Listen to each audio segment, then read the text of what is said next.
Hi, this is Blake Hutter from BMW of Peoria. Today we're going to talk about the differences between the BMW X3 and the Lexus RX350. The first things that we're going to talk about are the design elements. First, if you take a glance here at the BMW X3, you'll definitely see the more traditional BMW kidney grills and the headlights that disconnect, give it that nice, elegant look. If you look over here at the Lexus RX350, you have this really large front end that overhangs the wheel and just makes the car look pretty heavy. One of the big differences between the two cars are certainly the headlights. If you look here at the BMW, you'll certainly see it looks like a traditional headlight. However, this is a full adaptive LED headlamp, and it equates to a safer car due to the fact that they adapt to your driving situation. If you look here at the Lexus RX, you'll notice that the headlamp is in a fixed position and doesn't adapt to your driving situation.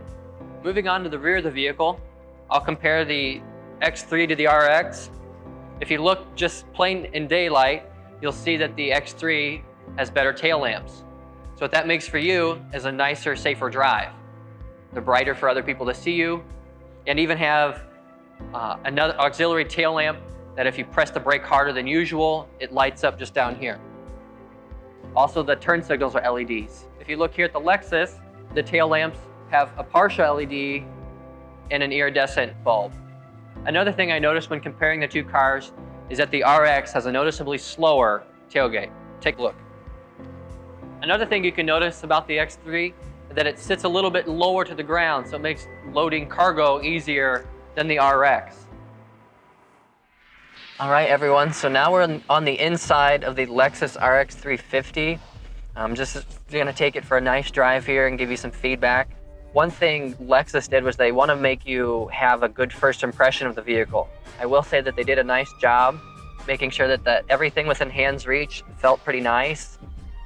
There's really no connection between luxury here. One thing I've noticed about the RX2 is that it's got a really soft handling, suspension. Everything is just I feel very disconnected from my drive. I don't feel like I'm involved. I honestly feel like they've missed a lot of things they could have done better with the driving dynamics, including the body roll and the way that the car brakes. I feel like right now I'm feeling a lot of roll in the top end of the car. My biggest pet peeve on cars is how it stops. And when the RX stops, it makes a big nosedive due to the weight distribution and the engine sitting over the front axle.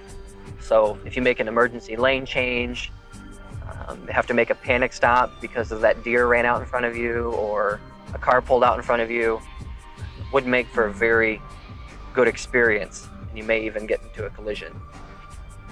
The Lexus that we're driving right now actually has 295 horsepower, which actually doesn't give you peak horsepower until you're at 4,300 RPMs. So when you're merging into traffic or you're trying to accelerate, you're gonna have to rev the car way up to actually get up to speed.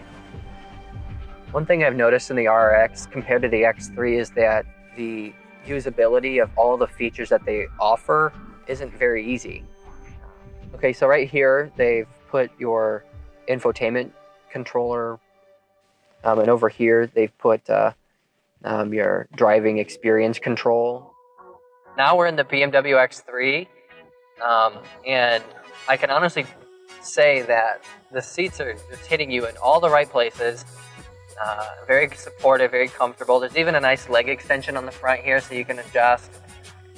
It's kind of chilly today, so I have the heated seat on, and every element of the seat's heated, including the whole steering wheel. On the Lexus, the parts that were wood weren't heated. So I have a really good first impression about the X3. Everything's in hand's reach. You can touch everything.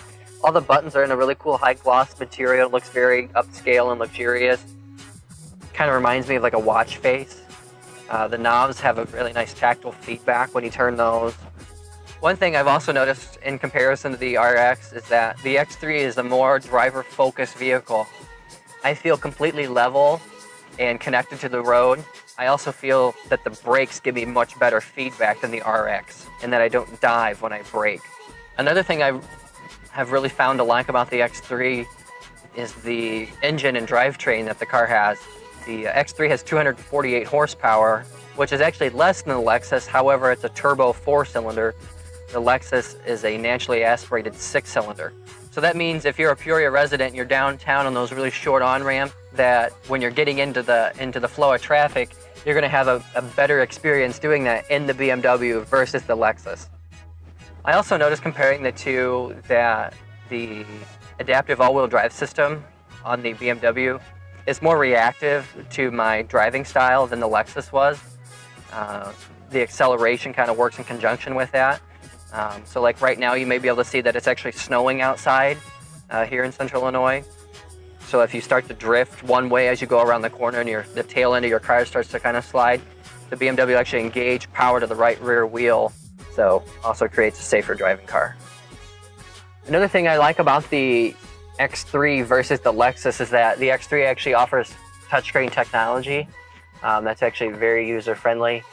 So like as you can see here, I can open a map, I can pinch and zoom, just like you would on your smartphone. You can also use your controller down here, but using the touchscreen is just as easy. You can also change the tiles here, so whatever you want to see, you can arrange those. There's even in-car weather that you can view with the forecast, just a total variety of things. My favorite thing though is the navigation system, due to the fact that it's so intelligent. When you travel and things like that, it'll actually give you traffic updates. You can actually send directions to the iDrive system with your smartphone via Connected Drive application that you can download on your Android or Apple phone. I've found great use for that myself in my X3. Not only did they make this really a high-end finish here, it's like a piano finish here, but they put your driver experience controls in a nice spot next to the driver instead of all the way over here like the Lexus does. So Sport, Comfort, and Eco Pro for highway driving. You can hit the parking button here if you're getting close to something, and the car will actually notify you if you're close to objects like in the garage or things like that. You also have an electronic parking brake, an auto hold brake system, an electronic shifter versus the actual manual gear shift on the RX, and then your iDrive controller over here that controls your infotainment system and really just about everything that the car does. So the choice is yours. Which one would you rather have, the RX or the X3?